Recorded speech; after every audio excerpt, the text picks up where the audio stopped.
दूध, 1 वाटी रव्याला 1 वाटी दही, 1 वाटी दूध, 1 वाटी साखर, पाऊण वाटी तूप पातळ केलेलं, काजू बदामचे तुकडे, टुटी फ्रुटी आणि वेलची आणि किंचित बेकिंग सोडा.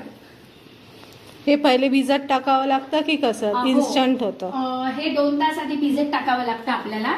2 तास 3 तास, समजा उद्या सकाळी करायचं असेल तर आज रात्री जरी भिजत टाकलं तरी चालतं. तर हे मी सगळं एकत्र भिजवलं आहे. त्याच वेळेस मी किंचित बेकिंग सोडा पण टाकलेला आहे. तर आता आपण कृतीकडे वळूया.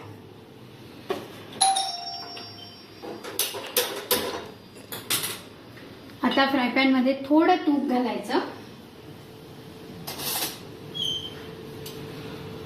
म्हणजे त्याला खाली सगळं असं चांगलं लागलं जाईल.